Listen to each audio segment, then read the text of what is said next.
In nomine Dinastri Satanae Luciferi Excelsi, in domus de ornament Ausium, in nomine Spiritus Domini Mundi Est, Azriel, in nomine Ordo Novus Seclorum, in nomine Satanae. Welcome to this channel. I am Angelus, son of Abaddon, and today I'd like to take a moment to answer a few questions that have very similar and very direct applications.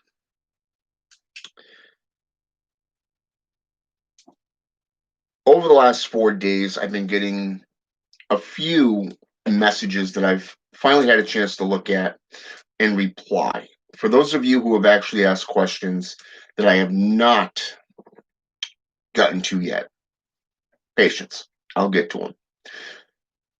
All right. But this one individual caught my attention. This is from Sleeping Energy 45. Okay. This, I have to say, is one of the most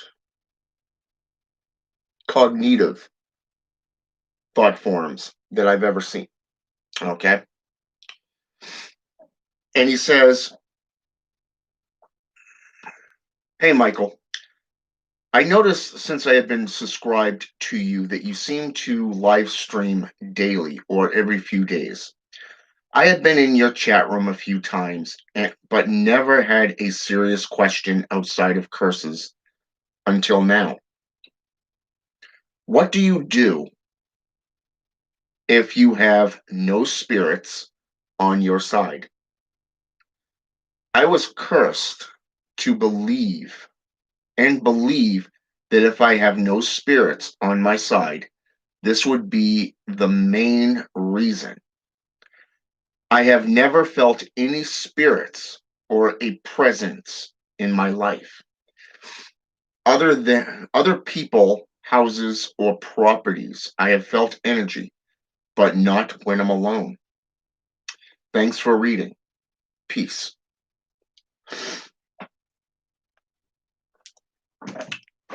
Well, sleeping. This one has a lot of different applications that apply to it. And it does come down to the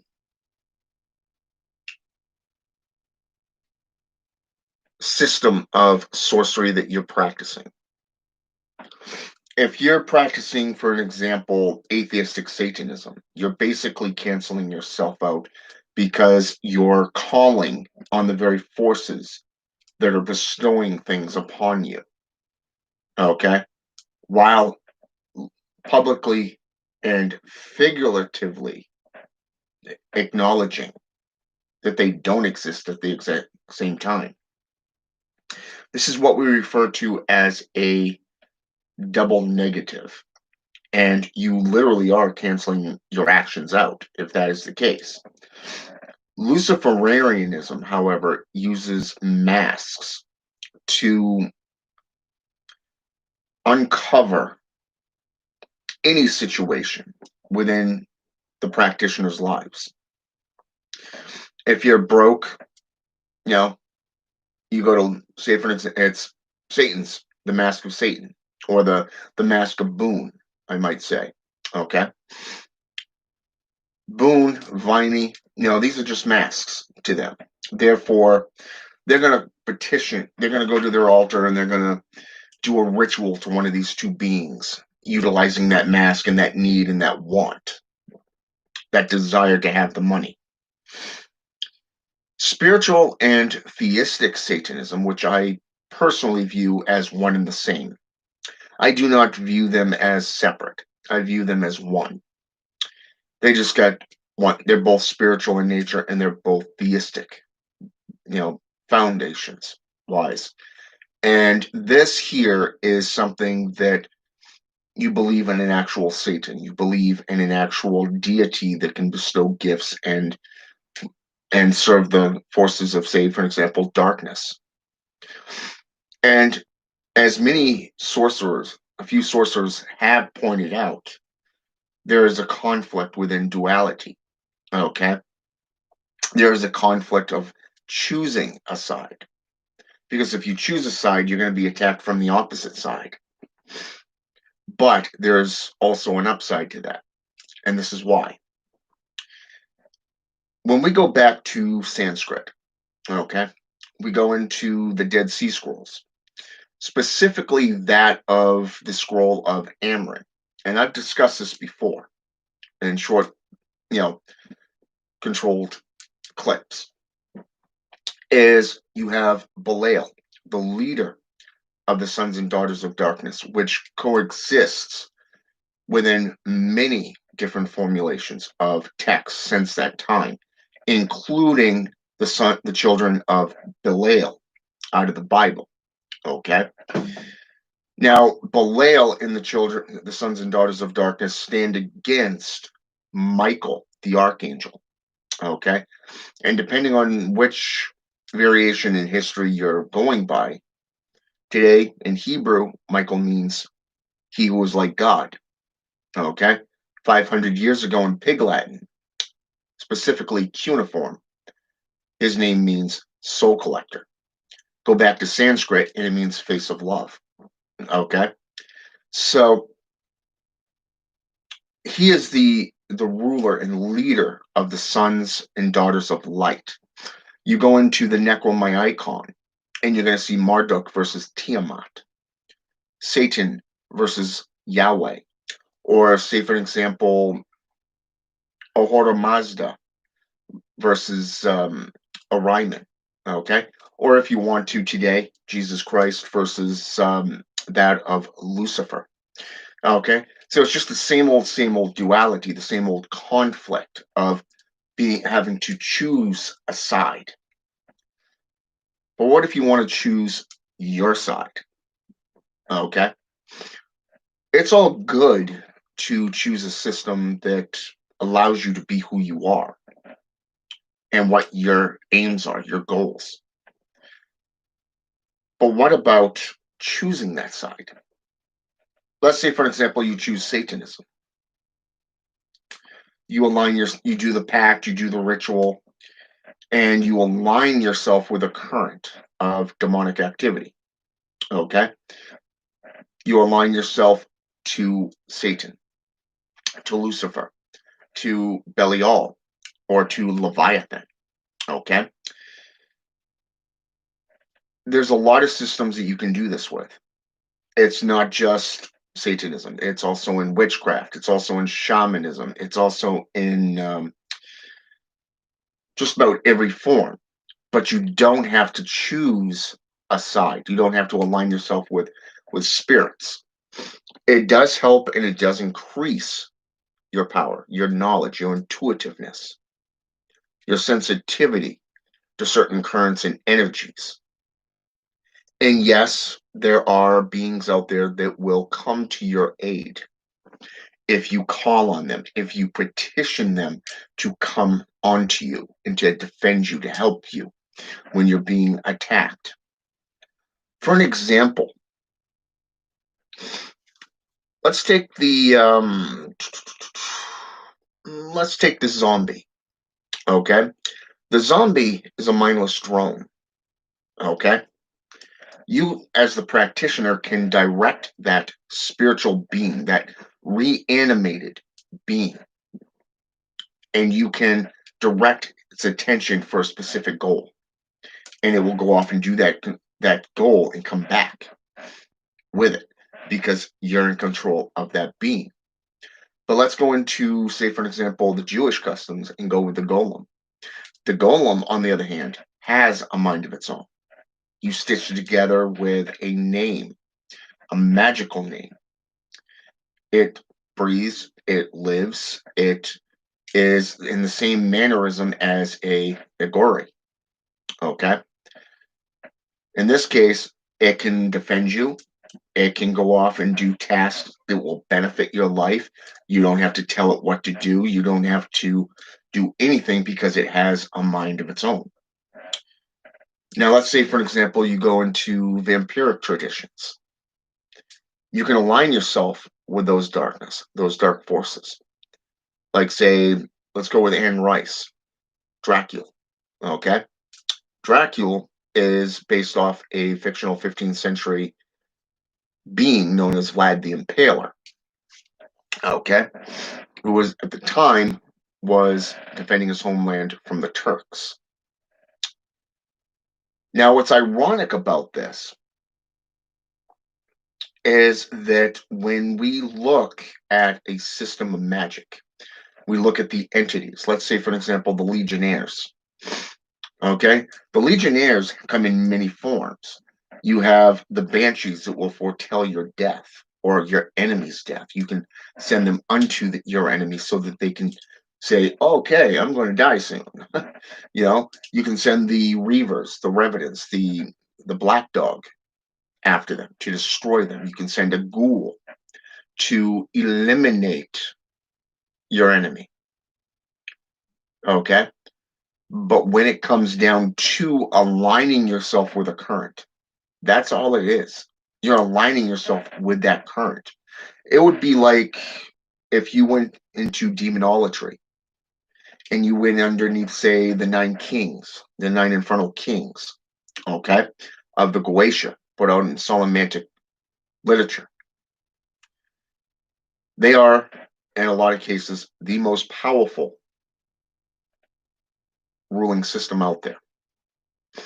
Not because of their individual strengths, but because what one lacks, the other benefits from. Okay. Now, what do I mean by benefit? Let's say, for an example, Belial is great for, say, for an example, bestowing senatorships. He's a diplomat. Okay. He's a master. He who has no master. Now, let's take Asmodee. Asmodee is not only a angelic being or a fallen angel to be precise, that has been classified as a demon, a king. Okay. He has literally been bestowed in the book of Tobit, which is associated with necromancy, by the way. Okay. So his strengths are rage and fury, but also passion and desire. He is known as the angel of wrath and desire. Okay. And this is why his lust for life and passion, his lust for vengeance and wrath. Okay. In the book of Tobit, he wanted one woman, a human woman, who kept denying him, would not give him the time of day.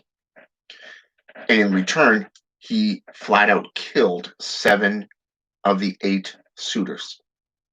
The last suitor went to a higher angel and was told how to keep him at bay.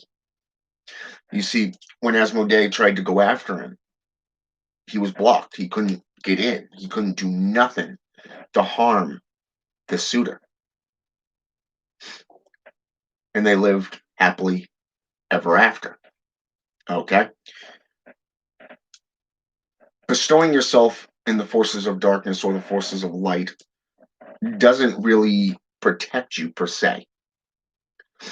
In Santeria practices, I was once told that if I did not choose a side, that I would be cut in two when time ran out, and I would just simply cease to exist. I learned later that it has nothing to do with what side you're on. It doesn't have anything to do with aligning yourself with a certain current. That is just simply your initiation. That is your dedication to that system, to that current. If you want to be protected and you want to have legionnaires and guardians, you got to petition them to come to you, to be in your life, to work with you. But you want to open up your arms and you want to say, hey, I welcome any one of you. Let's say, for example, you're looking at the Goetia by E.A. Koetting. No, well, let's not go with E.A. Koetting here. Let's go with Solomantic, because that's basically where the Nine Kings are from. But let's say, for example, the 72 Jinn by S. Ben Cayenne. Okay, or we can go with the 72 demons. Okay, within Solomantic practices. Here, we actually see different things from ranked beings, marquis, kings, dukes, grand dukes, presidents, and such. Okay? Any one of these beings can be a guardian. Any one of these beings can be your teacher, your educator, your very protector. Now, you mentioned, and I'm going to bring this right back up here.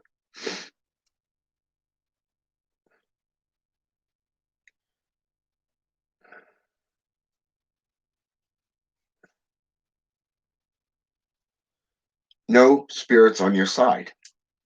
Okay? Because your main questions were mostly about cursing, hexing. Okay? And I can't tell you how many videos I've done on using herbalism or spell working, different techniques on cursing. But in this case, you're wondering why you have no spirits on your side. It's not how hard you work for that system. It's not the knowledge that you possess. You actually have to petition and get to know these spirits. You got to work with these spirits on an in-depth level. Open yourself up to them, invite them in, work with them daily. Over 30 years of practice, 3 decades, I can tell you that I've studied many systems. I've practiced many systems of sorcery. Each time I delve into them, I get something new out of it. So nobody knows everything. Just like I can't know what you're going through and what you've done. I can tell you what the say, for example, the spirits tell me.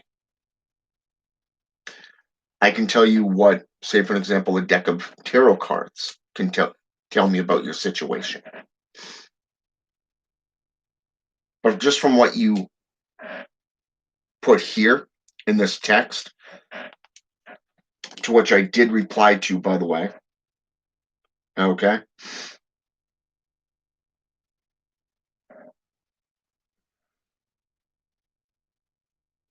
which I know you saw, but I wanted to further the insight onto this because it was a very, very good question. And I see a lot of individuals getting into the same entrapment, the same snares. So I really wanted to touch on that. Working with any form of deity, any form of system of magic, it doesn't matter how much knowledge you gain or acquire. You actually have to employ it, petition it. Okay? When you start working with spirits, a lot of people get into that Christian state of mind where they have to force a being to work for them.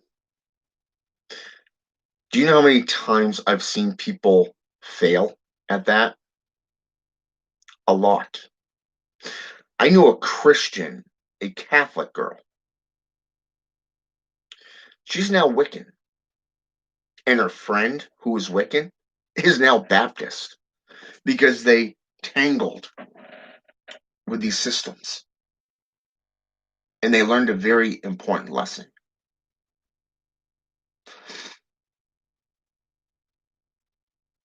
you want to show humbleism, but at the same time, you want to invite them in. You put a cross in a vampire's face. What's that old line from John Carpenter's Vampires by James Wood? Yeah, those of you who have seen that movie will tell you know exactly what I mean by that. My point is this: get to know the spirits of that system that you're in. Work with them, petition them, give them offerings and sacrifices. Okay? And no, offerings and sacrifices are not the same thing. A sacrifice is something that you willingly give up. Like, say, if you're doing blood sorcery and you're cutting on yourself, okay? Which I think is most honorable because it's personal, it's between you and that spirit. Your pain is your sacrifice because of what you're willing to go through to achieve the apotheosis of what they know and what they can do for you. The offering would be your blood, not an animal's blood, not somebody else's blood, but your own. Okay?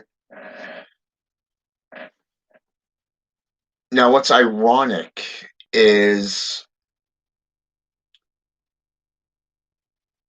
a lot of people fail to realize this.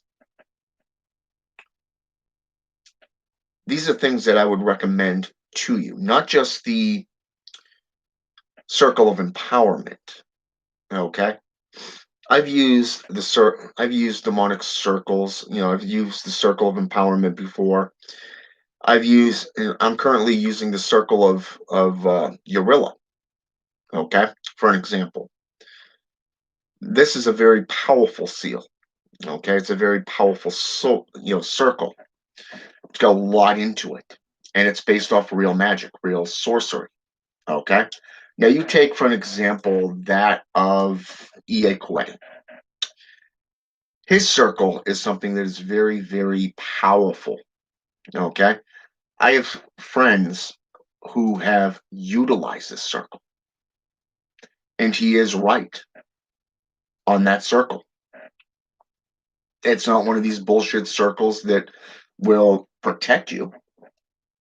It amplifies your magic. It amplifies who you are and what you're about and about your sorcery within the system of magic that you're in. You don't need an overabundance of altar tools. Just the basics would do. But you have to understand the mechanics of sorcery. And when you're dealing with chiromancy, okay, which is spiritual conjuration, you have to understand that you can petition. It's up to them if they wish to answer. But to align yourself with a system and feel that you're not being protected, that's a Christian lie. That is a JCI limiter. That's putting you in an encampment. That is putting you into a state of adversity against everything else. In my experience, my personal experience, the only limiting factor is yourself. If you want to let yourself be put into one of these encampments, that's on you. But I prefer to evolve. Okay? So to answer this question by you,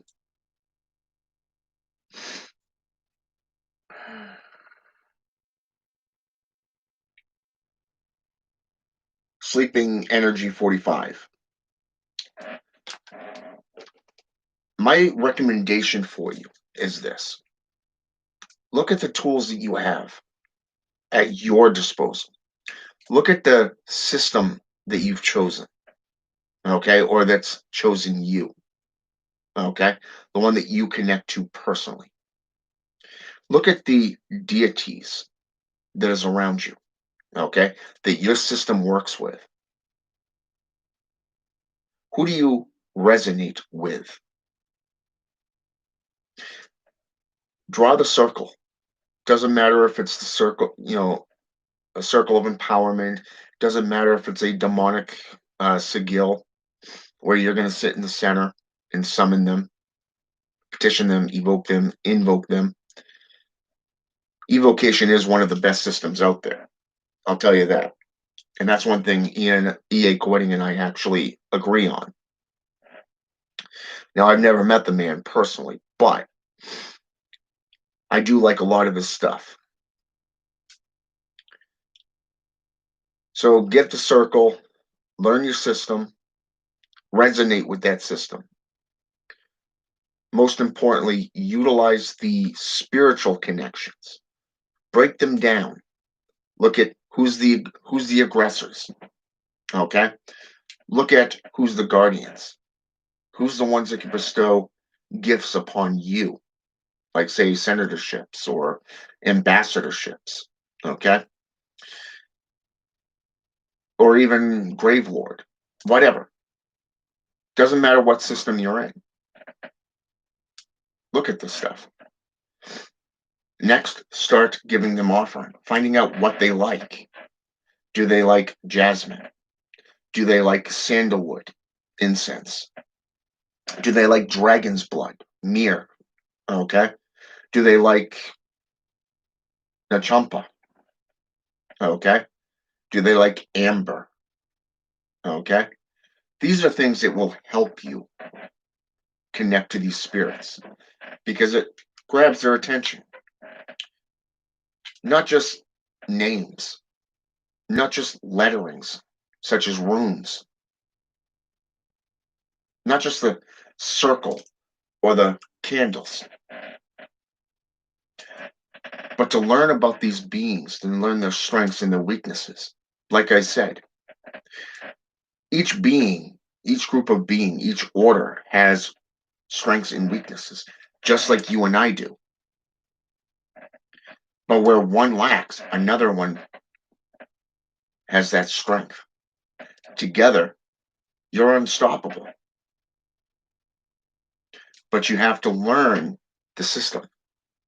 You got to learn that to align yourself with a current. Like you can go into the, say for example, Anton Zanderleve's Bible, the Satanic Bible. Go in there, and I believe it's in the book of Belial. You're going to find the invocation to Satan. And you read this, okay? You actually do the ritual, and out of this book, you have a list of names that you can recite. That's just aligning yourself with that current, that system. Are these beings aware that you're doing this? Yeah, they're aware. But you're not aligning yourself with the spirits themselves, just the current. That is why it's very important to call upon these beings, to work with these beings, to get to know these beings. When I first got into demonology, the first being that I conjured, that I got in contact with, was Zania, the teacher of witchcraft, from the grimoire of Armadale. Okay? Took me over 7 years. So just about 7 years of complete dedication, different, changing it up, redoing it. In the same length of time, I was also working with other beings, dedicating myself to the sorcery and to that current.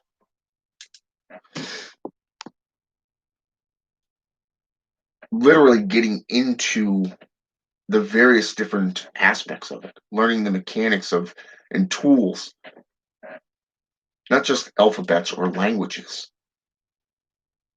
learning how to write a grimoire, to have a journal, a magical journal, a black book, even. But getting to know these beings on an in-depth level while I'm summoning them.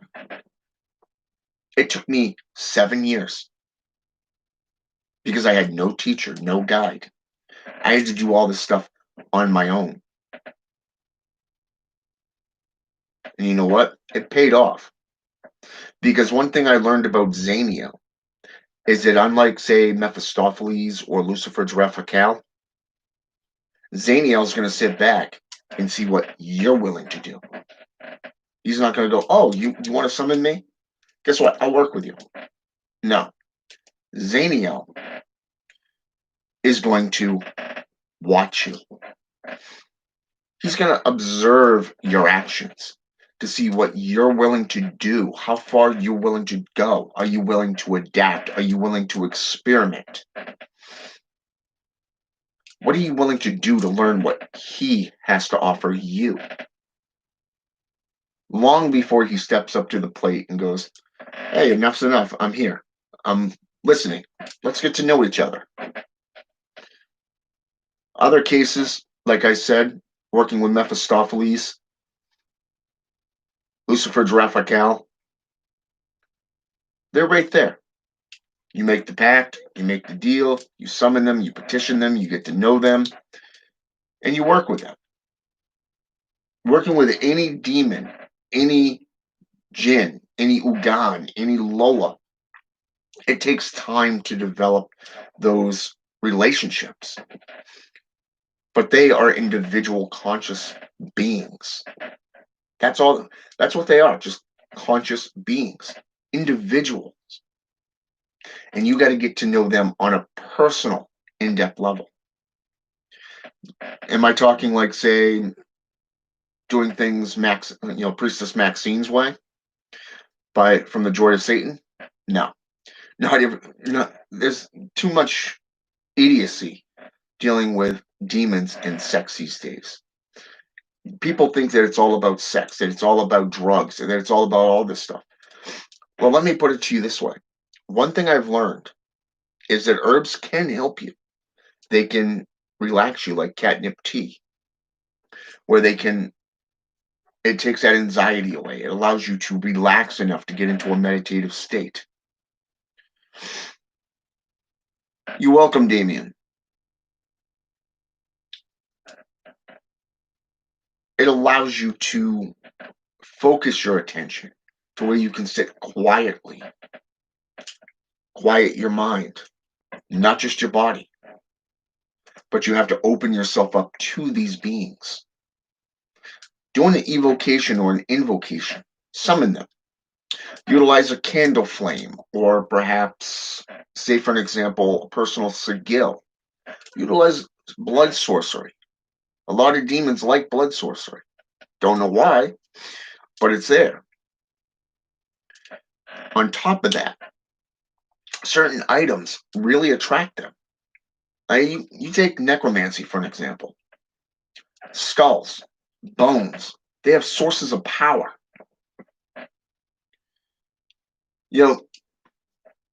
Long before I got into necromancy full time, within my ritual practices about a year and a half ago, about a year and a half to 2 years ago, I saw a video, my first video of E.A. Coetti. Never heard of the guy before that time, but somebody recommended him to me. So I looked over, and he was walking through the woods, and he found this little archway cut within vines. And he went in, and he found this dead carcass. If I remember correctly, it was a fox. He had his ritual tools out, and he charged these bones, the hip joints, the ribs, the femur, stuff like that. Getting into the Mazajira and reading down through Charnel Whispers, I discovered bones really do play a huge part in necromancy, even within demonic sorcery. And I knew that skulls were a huge part of these, crossbones even. But to see their individual purposes and what they can utilize through, say, curses and hexcraft, perhaps even strengthening your own sorcery, protection, defensive magics, creating it as a dark totem, for an example, a dark talisman, a dark object, an accursed object to house powerful energies of your sorcery. This stuff I already knew, but to break down the bones in individuality to see what they're capable of, that is something I had not considered. So I learned something new through the Mazajir Cabal system, and I am still learning new things through this system. And it's been a year and a half. A year and a half. Okay. So learning to do any form of sorcery, especially that with working with spirits, you have to understand that they are different than aligning yourself with a current. And that's a mistake a lot of people make. And I've seen this time and time again. But I wanted to touch on this because of this fact. I gave you a small little reply, and I know you accepted that. But while I was thinking about it the last day or two, since I gave that reply, I wanted to go into a much more in depth reply to you. And that is this. All right. I want to thank Damien or Damien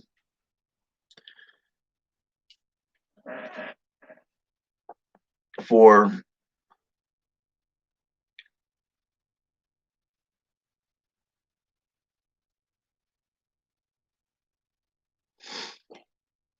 yeah, definitely. Santa Morte um, is one of she's Saint Death. You know, you have La Santa Morte, which is out of Spain. Then you have Santa Morte, which is South and Central American. Even both of them are actually here in the U.S. right now, which is kind of cool, by the way. She is known as Saint Death. Her image is basically out of Mary Magdalene, the mother of Jesus. Um, but for the most part, if you worked with her, I'd recommend getting in touch with other deities. You know, going to Aztec, for an example, work with the Lord of Death there. Going to Inca, which is the very southern tip of South America. Work with Supe. Go into Egyptian mythology. Work with Anubis. You know, work with Hecate, Ereshkigal. You know, the queen of the underworld, the goddess of witchcraft, necromancy, justice, and such. Okay, get into Norse mythology and work with Hel. Okay, perhaps even Hermes. You know, within Greek, learn the difference between necromancy, meaning corpse divination or divination by corpse, okay, which is actually associated with conjuration and rejuvenation. Then you have nigromancy, okay, the art of black magic, which was the one of the most original sources of spiritualism and spiritual conjuration. But then you have also outside of necromancy in the same region, unlike nigromancy, which is Roman or Italian in this case, there's another Greek one, and it's known as Nikia. Okay, get into that. You know, try to get into shamanism, learn herbs and plants and what you can do there, because there is a lot of aspects that will benefit you in that case. I believe EA Wedding just did a video yesterday afternoon while I was at work, and it was based off dark shamanism. He and a friend, a man that I call a friend, Edgar Cabal, wrote a new book, and it was based off sinister shamanism. Shamanism is closely related to necromancy, because of its practices. The only difference between them that keep them apart is the methods that are employed. So that's something for you to check out.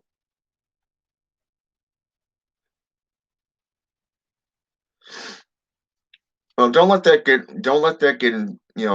get you down. Delve into it.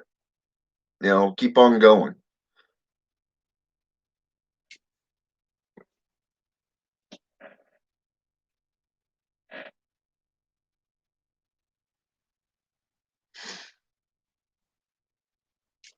Cool.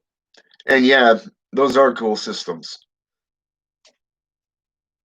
Maybe work with Kali, for an example, the Destroyer.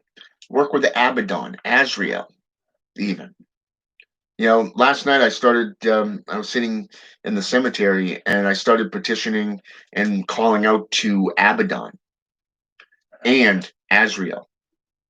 So those are a couple of names that really resonate with the death currents. Not just Anubis or Supe, Hell, Hecate even. Work with Bastet. She's the guardian. She's the deities in Egyptian mythology that is associated with cats. Cats are actually the guardians of the underworld, according to the Book of the Dead. Okay, but I would also recommend getting into various different grimoires. I know that the Black Raven, also known as the Threefold Coercion of Hell, has deities that are associated with necromancy, even death. Not just the Grimoire of Armadale. Okay, the Grimoire of known as the Magus, Volume 1, or has a lot of good stuff. Eliphas Levi did a lot of necromantic practices. He actually did one that scared him so bad he actually went back to Hermetism. Okay, to the Hermetic system of sorcery, which is Kabbalah, Middle Eastern. So there's a lot out there. I would also recommend that you look into Slavic, Baltic, Scandinavian, Gaelic systems as well, not just Proto-Germanic. I mean, even Swedish, Scottish, Irish, even. Okay, a lot of these systems have a lot of systems that really do work, and they are mixed in with old folklore. Okay,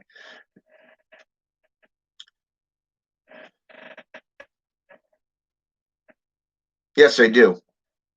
I've actually downloaded the PDF version of that book that was given to me by them to read and to study. I have yet to be able to get around to doing a book review on it, but I do have one of those coming up.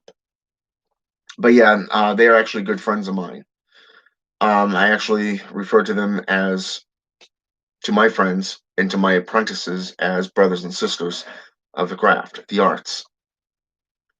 They're very well known and well versed in necromancy. I highly recommend their services to you, not just their material.